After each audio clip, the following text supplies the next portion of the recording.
YouTube, hello, welcome back to another Ever Crisis video. I know I don't make a ton of videos here on YouTube regarding Ever Crisis, but we did try to go a bit harder when it came to the guild fight over on Twitch, and we streamed a couple of days of it just to try to get some strategies together for the guild that I'm in, which is the KatKrew guild, which I'll have down in the details below if you're interested in joining. We knew that we weren't going to get to the top 500, and I think that the easiest way for us to handle this was to try to figure out how we were going to get not only the biggest bang for our buck in terms of like just the rewards that we could get, but also allowing us to have fun with this, because we only have 9 members in the guild as of this recording, and so for us there was no way we were reaching like this level, right? Like there's just no way, man. It just wasn't gonna happen, right? It just wasn't gonna happen.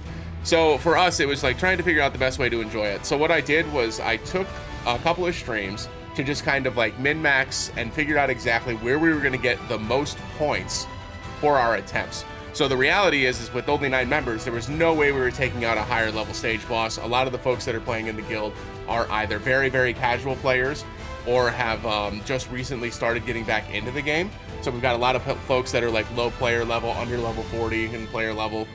And we've got a couple of folks who've been playing since day one, but like maybe not have not been grinding as much as everybody else in the Final Fantasy VII Ever Crisis community. So our power levels vary pretty heavily. And right now, as it stands today at the recording, which is 10:50 in the morning Eastern time, and so we've got like 10 hours left in the event, and right now we sit at a very, very good 513, which is very good, right? Very, very good. And so what I want to do today is I wanted to kind of take some time to showcase how I was getting like the biggest bang for my buck, because in this event, I'm by far and away the biggest contributor to our point total. And so I wanted to kind of share as a day one player, and the only money that I've spent in this game is on, I've done a couple of the season passes, but like for me as like a day one player, I was able to have a bigger impact for my 9-player guild, and it was able to get us, we're clearly going to be in the top 1,000 here, right? We're clearly going to be in the top 1,000. So that's incredible, that's insane, considering like, and this is no shade to the groups around us, right? Because we don't know who's on each of these teams, but I think all of these teams are floating with like 30 players each. So you got 30, 30, 30, 30, and again, this is no shade because this is not an easy event. Like these things are not easy to do. So all 30, 30, there's 30, 508's 30, 509's 30, 510's 30, 511's 29, I see you, 512's 30, and 513, 9. 9 players, that's it. And so what I wanted to do today was I wanted to kind of showcase what we did as a guild to maximize our point output, to make sure that we were going to get into a top spot, to get enough of these, like, to basically just get some better rewards. Okay, so first and foremost, I'm going to start with my strategy, and I want to point out, first and foremost, right, I'm going to go full camera for this, and I'm going to mute the audio here. So here's the reality. I want to point out that, like, I got incredibly lucky on my Vincent draws. Like incredibly lucky. Okay, so what you're about to see, I got OB6 on Chiron. I think I've gotten 4 or 5 copies of White Dog, and that was with the 30-something thousand crystals that I had available after I pulled on the Tifa banner not too long ago because I needed the fire outfit for Tifa. So for me in particular, with my draws and the ticket pulls that we got for Vincent and just my regular ticket draws, I got extraordinarily lucky with my Earth setup on Vincent, which is allowing me to do like an obscene amount of damage. This strategy that I'm about to show is one that I already showed in a video that I already posted here on YouTube, and I put it in a chapter for folks to be able to see it. But this strategy is something that I've already done. I've already shown on YouTube, and it works for everything. Another player in our guild, she doesn't have the Earth damage. She doesn't have the massive Earth damage that I do, and she was still able to do about 2-ish% of the boss's HP on stage 5 by using Ice Sephiroth. So like the strategy itself is sound. You just have to go in with whatever your strongest build is, right? And that's the goal. Okay, so getting back into the actual strategy of things, I did try to focus on building out my characters first. So I gave them everything, right? I gave them everything that would make them as strong as magic damage dealers as possible. Because again, with the gear setup in this, you were not getting a huge physical attack increase from the gear, right? You were getting magic attack and earth potency specifically. So you're gonna notice a common theme here. I've got an earth materia, it's only 4-star, it's not a 5-star, even though I actually have a 5-star earth magic materia available, right? I wanted to showcase this with the 4-star. With Aerith, the entire thing with Aerith was to debuff. That was her only goal. So her goal was to debuff the fact that this is a overboost 10 weapon. It's relevant because it makes it faster, but the point is that she's debuffing magic defense. That's the reason she's here. She's here to debuff magic defense, and she's here to provide some extra earth DPS, and that's pretty much it. The Breath of the Wind, I'm sorry, Breath of the Earth, limit break, removes physical defense down, which is a good thing because you can keep your characters alive for one more of the AoE hits after this goes off, which is the only real goal. The only real reason why that's there is to help it so that Lucia can then put in another attack before she goes down. Obviously, Vincent is my main DPS. It's OB4. Okay, I was right the first time. So yeah, so it's OB4 on the White Dog. For the record, yes, the stats go up every time you overboost it. Yes, the R abilities go up every time you overboost it, and all of that matters, right? Because this got to a new breakpoint at OB4 that allowed you to get to 35 points, or 36 technically, right? But 35 points, which got to a plus 4% increase for your entire team. That's massive, right? Don't hear what I'm not saying. That's massive. However, the point is that the overall DPS, the 620 DPS, it's very good. But again, if you have somebody that has good elemental damage that can match this, that can match this type of DPS output, you should still be fine. You might not hit the levels that I hit, but like this is just the strategy that we're going to use for guild battles moving forward. And that's the goal of the video. It's to show you that this is what we should be doing as smaller guilds, or guilds that don't have as much firepower on these guild bosses moving forward. So this is my main DPS. I have him with specifically Berserk Dance because in stage 5, I'm not getting enough charge to get to the big one that does the big strength and magic one, right? The Chaos Rampage, I think it's called. Yeah, Chaos Rampage. I don't get enough. I don't get there. I don't get there on my account. Now, could I readjust this and do like a whole bunch of heals and stuff? Yes, but my only goal here is straight out DPS. I'm just DPS racing the entire time. I'm doing as much damage as humanly possible, but I'll show you that in a second. Lucia is my secondary earth damage. I also have her Holiday Revolver OB10. This was flat out luck. This is flat out luck. I had 0 of these going into, I think it was Tifa's Easter outfit was the last time I pulled. And then during that event, I pulled 3 of the Holiday Revolvers, and I've gotten so lucky on the ticket draws ever since. So I just ended up having, it was like an OB3. And then when I did my last pull on the Vincent banner, I got 2 more copies of the Holiday Revolver on that pull. So I just used weapon parts to get to OB10. So again, obviously my DPS here is going to be much higher, which is why our guild is ranking so well right now. And I want to like do a quick like come together moment, right? Let's come together on this for a moment. This Earth event, I feel like, has got a lot of the community members feeling kind of bad about how they're doing in like there's just their overall performance, right? I want y'all to realize that like, because you're not doing well in the Earth thing does not mean you're never going to do well in any guild battle moving forward. This is just the Earth guild battle, right? We're going to have a fire one. We're going to have an ice one. There's going to be a non-elemental one. There's going to be a wind one. There's going to be a water one. You're going to have your time to shine. That's why these guild battles are guild battles, not solos, right? Because if this was a solo battle and you were struggling, I would totally understand the frustration, right? But the point is now you all get to do things at your strength level, right? You get to do things with your own strengths, your own weaknesses, and you take it from there, right? Try not to get discouraged with events like these that highlight some players' strengths while also highlighting some players' weaknesses, because your time to highlight your strengths is coming and will come down the road. And for what it's worth, it seems pretty likely to me, just from, you know, an experience of I've played gacha games in the past and I've played Square Enix gacha games in the past, and it seems incredibly likely to me in particular that the next guild battle that comes out will likely have a banner that supports that said guild battle again, and your pulls may be luckier on that guild battle. It's just a reality, right? So try not to get too discouraged when you're watching videos like this. Try not to get too discouraged when you're seeing the top scores for these free-to-play, by the way, video, or people that are up the top that are and like clearly far and ahead of all of us at the bottom, all of us peasants down here, right? Which shout-outs to them, by the way, because that's the amount of like min-maxing they must have done to get to that level is absolutely wild. Absolutely wild. Yeah, try not to get too discouraged by this, because again, this is supposed to be a video that's going to kind of like showcase how we as smaller guilds or maybe weaker players can focus on just getting the points here. And that's kind of my goal, is to try to like highlight specifically the things that we can do as players to get us into the higher echelons, the higher ranks, and get some better rewards. So anyway, so this is basically the entire build though. I'm just focused on straight up magic DPS. You can see in my sub weapons too. I'm just trying to get all of my magic DPS as high as possible. I do have, on all 3 of my characters, a weapon that does magic attack all. Okay, so because magic attack was the focus for this, they all have a weapon that does magic attack all. I've got Zax on Aerith. Obviously, Vincent's carrying his own. And then Sephiroth's limit break weapon I also have on Lucia, so that way everybody is getting separately. It does not stack together. They do it separately, the different magic attacks. So now everyone's getting plus 60 and 22%. Then with this one, everyone's getting plus 20 and plus 10%. Then with this one, everyone's getting plus 20 and plus 10%. So now instead of it being plus 22%, now it's plus 42%. Well, now all of a sudden we're going from like 4,000, 3,000 magic to 6,200 magic. That's kind of the strength of these limit break weapons, and why I was so mad that the limit break banner did not include the limit break weapons, and then they had the audacity to put them separately, which is a total other video.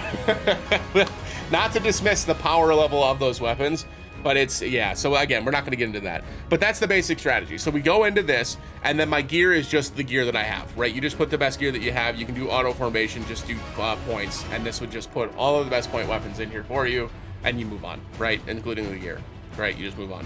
This is going to change every single event. This time it was Sephiroth and Glenn. Maybe the next one's Tifa and Aerith, right? And you have better Tifa and Aerith weapons, and your gear score is going to be higher than mine in the next event. This is what I mean. We're gonna get better as time goes on. This is just the first one. We're gonna get better. So again, I'm stalling. So let's get into the actual strategy of it. So essentially, the very first formation, the very first round of this, you're just applying debuffs. Okay, so he uses short fuse. My goal in this is not to survive. I'm trying to deal as much damage as humanly possible. I do not care if all of my party members get knocked out, right? I do not care. I'm just focused on doing as high of DPS as I humanly possibly can, right? So that's my goal. So what I'm gonna do for very first and foremost is I'm gonna debuff the enemy, right? We're getting the earth defense down. Aerith is automatically doing the Night Bloom to get the magic to resist down. And Lucia, importantly, is attacking, right? She's just attacking.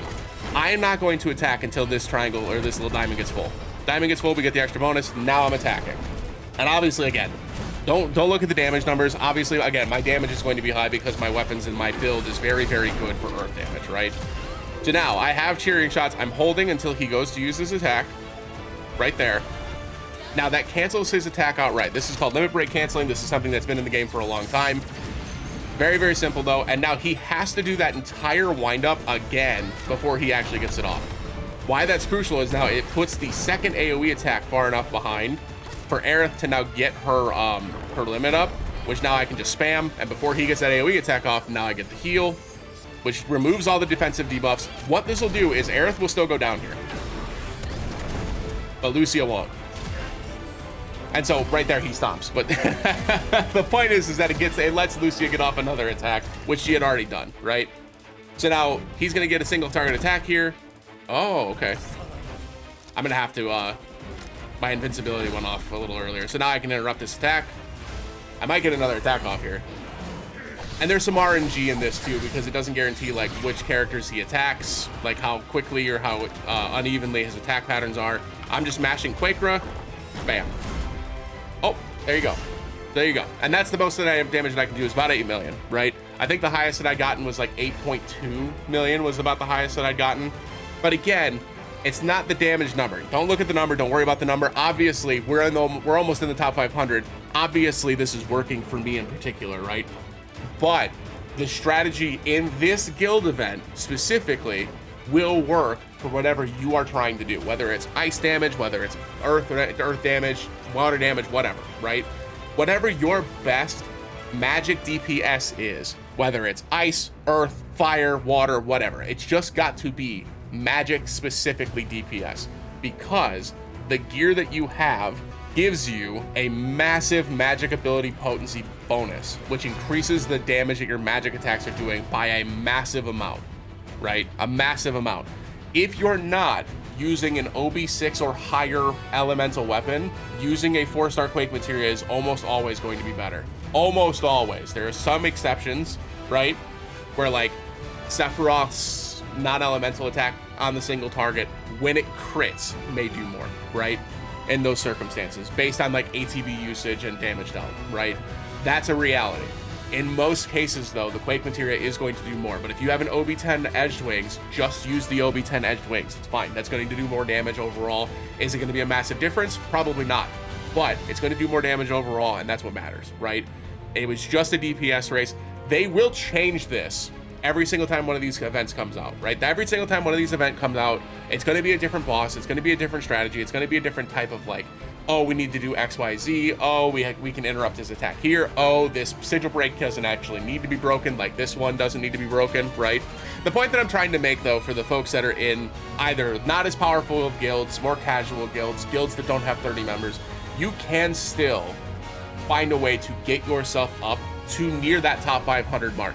Obviously, if you get to top 100, you get the cool banner, you get like the in-game rewards where they give you like new stuff in it for your guild and things like that. All of that stuff is cool, right? We're all going to build our accounts up to the point that we'll be able to have very similar power levels when it comes to these some of these boss fights. And strategy is where people are going to win, right? It will, like, raw power matters, right? But strategy is where you're going to win. So in the next guild event, or if you find this video and you're just like, hey, this helped me figure it out today, and I'm able to get some more points from my guild, and now we snuck into the top 1,000, right? Because at this point, like, from my perspective, I've already shared the video and I've already shared kind of what my strategy was for me in particular. And then the rest of my guild just focused on whatever boss they could do the most damage against and get the most points for. We didn't really focus on knocking out the bosses because we didn't have enough people to do so. And so we just did the best that we could, right? So from my perspective, when I was doing the level 5 boss, when I got it down to specifically, this is the last bit of strategy that I'll share too, but when I got this level 5 boss down to the breakpoints, I got 884,000 points added to our score. So just from me fighting the stage 5 boss, basically by myself, I think one of my guildmates helped out. Yeah, we had one guildmate help out here, which was like, it was just the two of us that dropped it down to below 50%. And what happened was when we hit the 75% and 50% thresholds, we got an additional 1.7 million points just from that alone. And to put that in perspective for why that matters, when you go into the scores and you go down to 1,000, like, it goes down to almost, that's less than a million, right? So like, you're probably making it to the top 1,000 anyways right now. But like, I want these folks down here to be able to see our video and go, man, like, even with 2 members, right? Even with 2 members, if you had done the strategy this way, you likely would have gotten into the top 1,000, right? And you probably still can. You probably still can. If you see this video before the end of the event tonight, you might actually have a chance to hit the top 1,000. If you just go to stage 5, do as much damage as possible, that is where you're getting the most points, right? As long as your characters are at level 80 and you've got some good DPS, odds are strong that you're going to get a really good score from hitting stage 5 versus stage 4, 3, 2, 1, etc. But go into the mock battle and see how many points you're getting for each. Obviously, because of the way that they did the mock battle versus the official match in this one, it's not going to be 1-to-1, right? It's going to be a little bit different. Hopefully that's changed in the future. But like, if you do it that way and you give yourself an opportunity to then learn where your highest point value comes in. Don't worry about knocking out the boss. Don't worry about focusing on like stage 2, because that's like where you survive, right? The more damage that you're dealing, the more points you're going to get, and the harder difficulty it is, the more they're going to reward you for like clearing that harder difficulty or doing that harder difficulty, right? Ultimately, I had a lot of fun with this guild event. I think it was a great time. I had a great time with my guildmates. I think we all had a good time. I think it was fun. And I think that next time we're likely going to hit top 500, even without 30 members, even without having a bunch of strong accounts. I think we're going to hit top 500 next time. I'm pretty confident because I feel confident in my ability to create a strategy, and I'm going to do my best to share it with you all. You know, I've been inspired over the years by other YouTubers that have shared like high score challenge videos just to get people to have fun with the game. Because my goal isn't ultimately to like, I'm going to grind to the top 2% and I must be strong. I just want everybody to have fun, man. I just want everybody to have fun. I'm not worried about it. You know what I mean? I'm not. I'd rather y'all have fun with it. I'd rather y'all be able to get the most out of it that you can. And ultimately, if you look at the rewards, the differences between the rewards, I'll pop this up one more time. Obviously, we're not hitting top 100. Don't ignore that. But look at the difference between 2,000, right, and 100. So if you hit 2,000, the bottom of this list, we're not going to go lower than this right now, but let's say you hit 2,000, right? You're going to get 5 less 5-star materials. You're getting 2 less ingots and 75 less of the guild medals. That's it. That's it. That's all you're missing out on. So you're not actually missing out on all that much, right? You're not. So don't get too stressed out about it. Don't worry too much about it, because ultimately you're going to still get a ton of rewards just for participating in this, right? And even when it does drop to the 2,000 to 3,000, you're losing like 5 more 5-star materials and I think 25 of the guild medals. So you're really not losing that much anyways. Ultimately, I thought this was a lot of fun. I'm very excited for where they're going to take the guild feature moving forward. I know there's a lot of concerns and a lot of complaints around the guild features. It did just come out a week ago. I'm not too pressed about this. I think they're going to get it fixed. I think they're going to listen to the community. And, well, let me rephrase. I believe that they're going to fix it. I believe that they're going to listen to the community. Because we're loud. But anyway, I appreciate y'all watching. If you have any questions, any comments, any concerns, anything that you'd like to talk about, if you wanted to like chit chat a little bit about the strategy, about like what you can do with your specific account, if you want to share what your best setup is, your best magic setup, and maybe I can help you with some of the strategy, I'd be more than happy to help you with the comment section down below. I'd be more than happy to try to help get you into the top 1,000, top 500, etc. But like, to put it in perspective, because I don't think I said this in particular, with this event in particular, of the 10 million points my guild got, I got 8.3 of the 10 million. It's because my earth damage was insanely high. I will not be able to replicate this every single time an event like this comes out. If a fire damage web thing comes out, my fire damage is poo-poo. Poo-poo! It's so bad. But like, I'll have a good strategy going into it, and I will do the best that I can to make sure that my guild is in a position to then succeed as best as we can with the 9 players that we have. And for folks that are interested in trying to help build us up, maybe get us into that top 500 just by being a member in the guild, again, those details will be down in the comments or in the description below if you're interested. And yeah, I hope everybody had fun with this though. I hope everybody had fun with the event. I hope you all are having fun with Ever Crisis. I'm really enjoying the game, and I think it's probably one of the best, like the most friendly free-to-play games that I've played over the course of my life. And that's saying something, because I've played some really good like gacha games, and this is one of the better ones. It's definitely got some grind to it, which can be kind of frustrating, but most free-to-play games have grind, so I'm not too pressed about that either. But yeah, I don't know, I'm rambling again. I appreciate y'all. Like I said, I know this was kind of broken up. I'm gonna do my best to edit this afterwards and try to like stitch it together as best I can to make it a bit more cohesive. But ultimately, I really do think that if you go in with one of these events with a good strategy, if you go into one of these events feeling it out, kind of using these mock battles to maximize how much damage you're dealing, right? In most cases, if it continues to stay this way, because they may make it different in the future. They may make it to where like we have to break the most sigil breaks, right? Which is a silly thing to say, but like maybe there's a bonus for breaking sigil breaks. There's so many ways that they could take this kind of challenge going forward. And is it probably going to be a DPS race every time? Yes, probably, right? So hopefully this strategy remains true throughout the entirety of the guild process. And this is just how we have the chance to, you know, sneak into the top 500 with the folks that are really grinding this game super hard, that have 30 members in their guild, that are all like pushing themselves really hard. You know, maybe we'll have a chance. Who knows? Who knows? But like I said, if I can help with anything, I'd be more than happy to help.